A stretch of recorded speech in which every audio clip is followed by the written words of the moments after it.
Medway. Welcome to the third vlog in Medway in Minutes, your guide to everything town meeting. My name's Sandy Johnston, and this vlog is all about everything you need to know about town meeting. I'm sitting here in the auditorium at Medway High School, where the meeting will take place next Tuesday, November 12th, starting at 7 o'clock. We'll walk you through everything you need to know, from getting to the high school, finding a parking space, checking in, and finding a seat. So let's get started.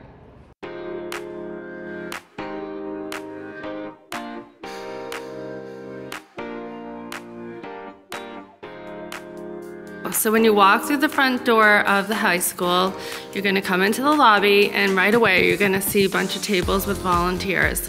Go up to any one of the volunteers, give your last name, first name, address, and you'll be given the town warrant and a clicker. Then when you come through these doors, you need to find your seat. So to the left over here is where staff from town sit that are non-residents. They are not allowed to vote. However, everywhere else in the auditorium is open to anybody who's a resident and is allowed to vote. Before attending the town meeting, be sure to review the warrant. There are 23 articles up for discussion, so there's a lot of important information to go over. To help break it down, let's talk to Allison Potter, the Assistant Town Manager, for some insights. It's Allison Potter. I'm the Assistant Town Manager here in Medway, and I'm going to take a few minutes to review the November 12th, 2024 Fall Town Meeting warrant. Article number 1 is proposes to amend the zoning bylaws to accommodate a state law requiring MBTA and MBTA adjacent communities, which Medway is, to establish zoning that will allow for development of multifamily housing by right at a density prescribed by the state. The proposed areas are West Street between 15 and 29 and 29 Stone Street, Main Street down by 39 Main Street, and Glenbrook, which is 31 West Street to 39 and Glenbrook Way. Article 2 proposes to borrow $7.9 million to design a town hall and public safety complex at 120 Main Street, the former Medway block. You can search Town of Medway on YouTube to get more information about the need for the new buildings at this site. Article 3 proposes to spend $1.25 million to clean up the hydraulic spill that took place on the Medway block site once upon a time. Now that the town owns it, we have an obligation to clean up the site and make it available clean for future use. Article 4 proposes to borrow money to complete the reconstruction of the high school culvert. The culvert under the main road going into the high school is failing, and that absolutely needs to get done, and this will help us get that done this summer. Article 5 is prior year bills. We have a little over $2,000 in bills that need to be paid, and they will come out of the Department of Public Works and Water Enterprise accounts to pay those bills, and that requires a 4/5 vote by town meeting.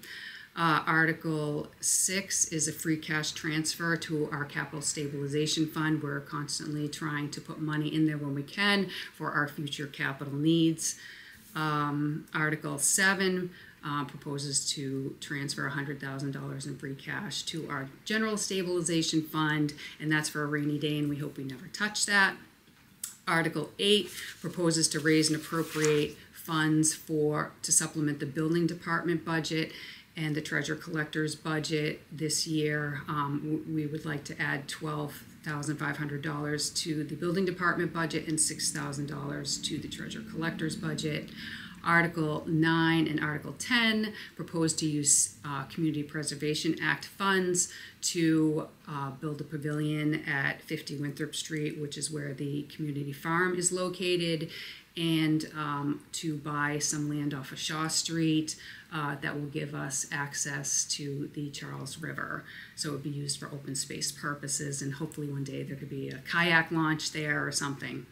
Article Article 12 and Article 13 both repurpose water project money. The water treatment plant, as you know, is completed, and some of those funds that were allocated for that, which are no longer needed, we would like to use to rehabilitate the Village Street pump station and to do a PFAS study for the water treatment plant, because we know at some point in the future we'll need to address that, given the law that is in place. And then Article 14 and 15, we're repurposing prior monetary articles. Money was given to the school department and the library to complete projects. Those projects are completed and they have leftover funds, so they'd like to use them for other purposes. The library would be for window treatments and carpet, which need replacement, and the school has a couple of projects they need to do, which is some site drainage work at the McGovern School, and to complete the outdoor classroom at the Memorial School. Article 16 is a borrowing to provide matching grant funds for a stormwater project. Our DPW was awarded a grant to do this, and it's our matching portion of about 20%. Article 17 is to provide a spending limit for our tree preservation revolving account. That was just approved at the annual town meeting in 2024, and it's just setting the limit at $30,000. Article 18 just is to allow the town to increase the property tax exemptions that are available to our veterans, which we think will be very helpful, and we're looking forward to being able to implement that in July of 2025. Article 19 is, this one's exciting. I'm sure some people will appreciate this. If you pay your dog license fee late, we are proposing to reduce that fee from $50 to $25. I think that will be a popular item.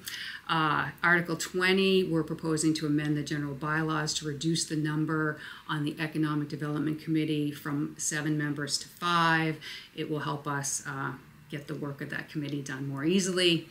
Article 21 proposes to amend the zoning bylaw to allow the Design Review Committee to have 21 days to review a sign permit or facade review permit. They currently have 15 days.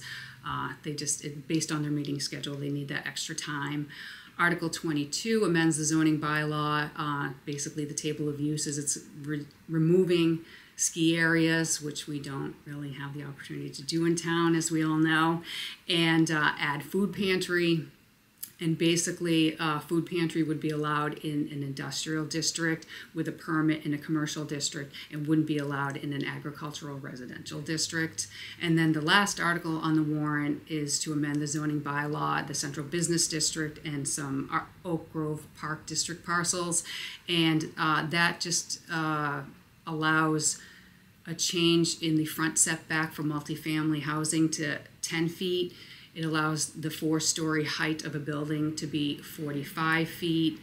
And also in the Oak Grove district, a gas station can have the pumps on the side of the building versus just in front of the building, and also would conform to the 4-story height of 45 feet.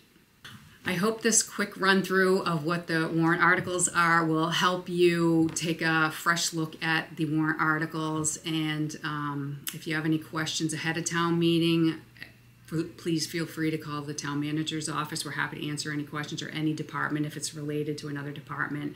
We're here to answer questions. Look forward to seeing you at the meeting and hearing about what matters to you most. By attending and participating, you're shaping the future of our town. Thank you for taking an active role in our community. We'll see you at town meeting.